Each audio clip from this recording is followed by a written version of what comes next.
We started our day early with a flight scheduled for 9:30 a.m. to Florence, so we made sure to head to the airport with plenty of time. We enjoyed breakfast in the Privium Lounge.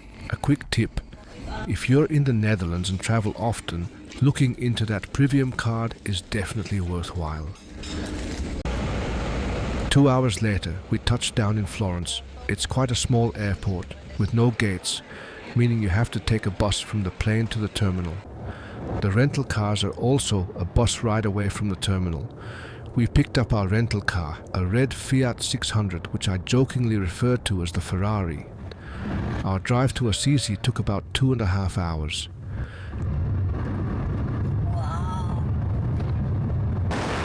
As we drove into Assisi, the magnificent Basilica of St. Francis came into view.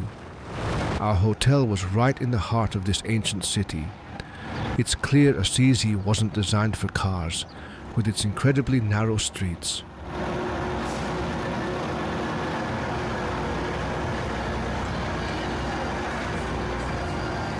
We arrived at the Hotel Giotto, and the view from our room was fantastic. It was too warm to explore during the day, so we waited until evening and enjoyed a great dinner at the hotel before heading out.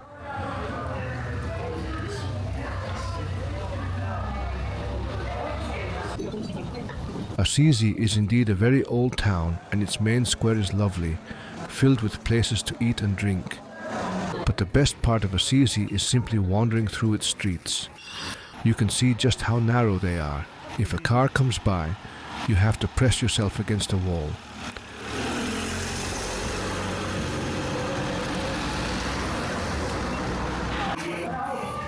This captures the beauty of Assisi after dark. It's interesting how many Italian cities have this special kind of lighting, almost like studio lighting, very reminiscent of movies from the 60s.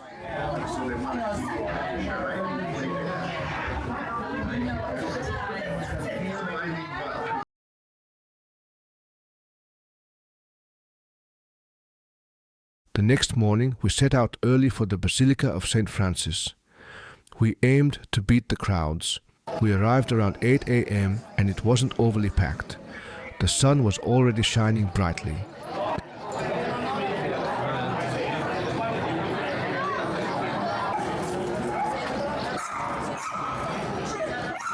The inside of the basilica is simply breathtaking.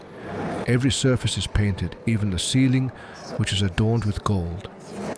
What's truly remarkable is that this basilica is in excellent condition, with no flaking paint. The basilica has 3 levels: the crypt where St. Francis is buried, the lower church and the upper church.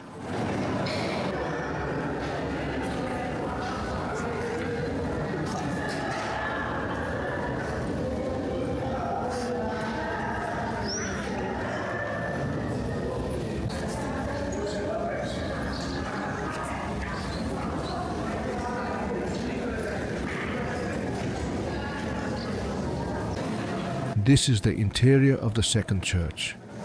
When you leave the hall, you end up in another square before the cathedral, overlooking the lower square. Following our visit, we went up the mountain. There are many, many stairs, and it takes some time to reach the top.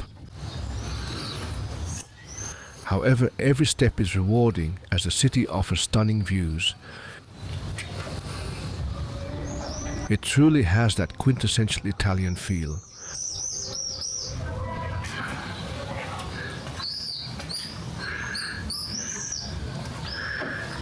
You could spend days just enjoying the scenery.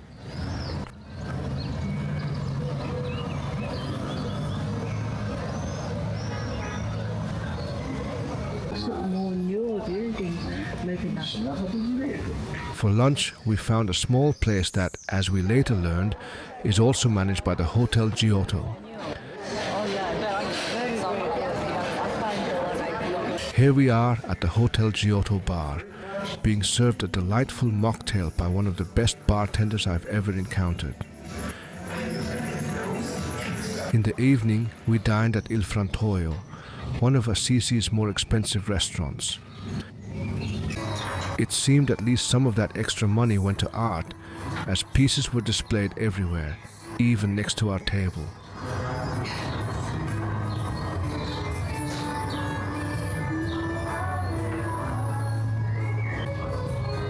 The view of the city and valley from there was, once again, superb.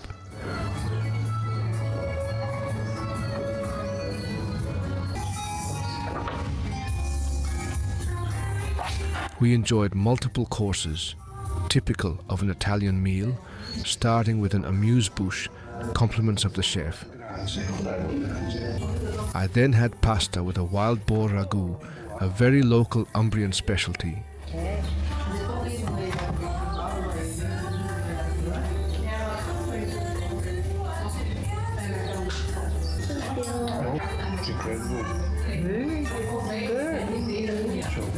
For the second course I chose pigeon, which was also delicious.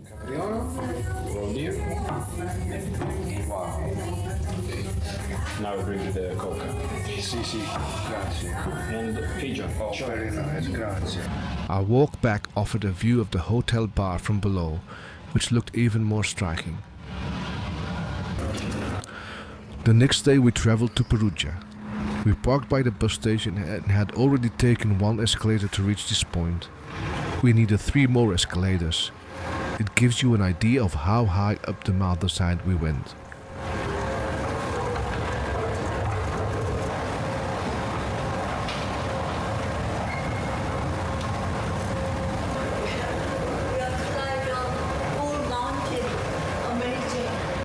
The city of Perugia features an impressive underground city, built into the hillside and dating as far back as 200 BC.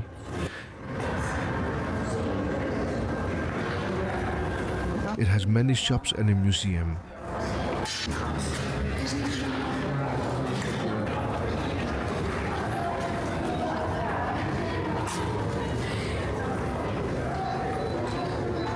After more stairs and a final escalator, we reached the city's exterior.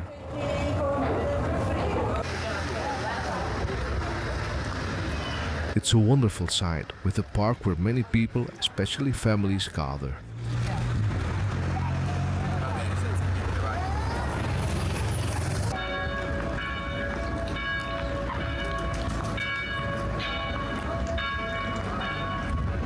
Walking along the main street to the main square, we noticed it was very busy, even in early June. I can only imagine how crowded it must get in July or August.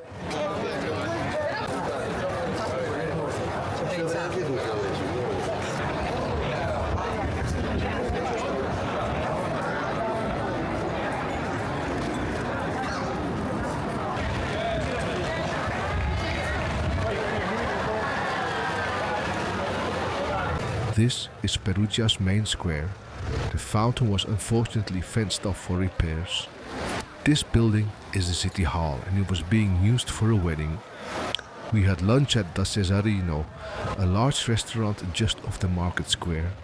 It appeared empty when we arrived around 12 or 12:30, but by 1 p.m. it was completely packed, mostly with locals, which is always a great sign. It's best to eat where the locals do. In the afternoon we returned to Firenze for the season-closing milonga of El Besito.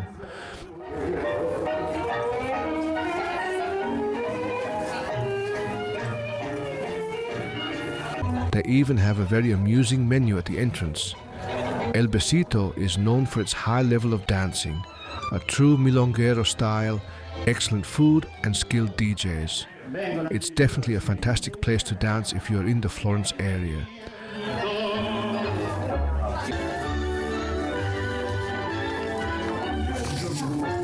Even at 8 p.m. it was still quite bright outside and a very nice temperature.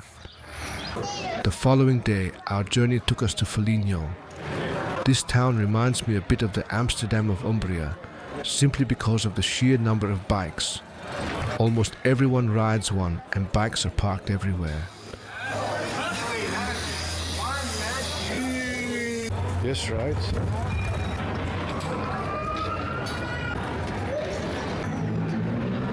This, I believe, is Foligno's main church. Inside, it's incredibly ornate and exceptionally well maintained, truly breathtaking. I typically don't visit churches, having grown up in Flanders where every village has a similar church, but Italian churches are certainly distinct.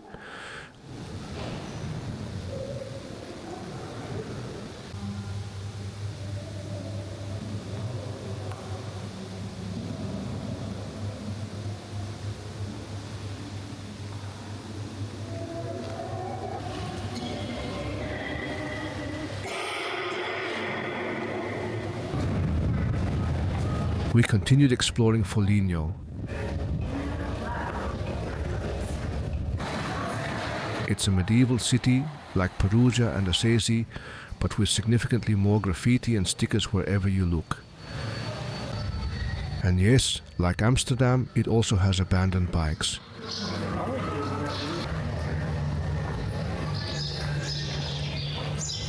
For lunch, we visited Antica Osteria La Matera, a delightful spot serving regional dishes.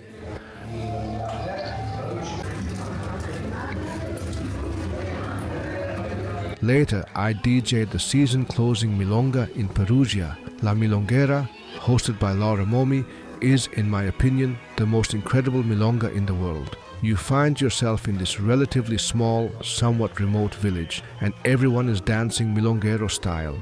The dance level is very high, and the ronda is perfect. It's an exceptional venue, very comfortable with great air conditioning and great home cooking by La Mama. That concludes our time in Perugia. I will look forward to our next encounter. We continue our Italy tango trip. It's on to Napoli, DJ in Rome, relax in Montepulciano, and dance at Hakuin in Valdelsa. Ciao!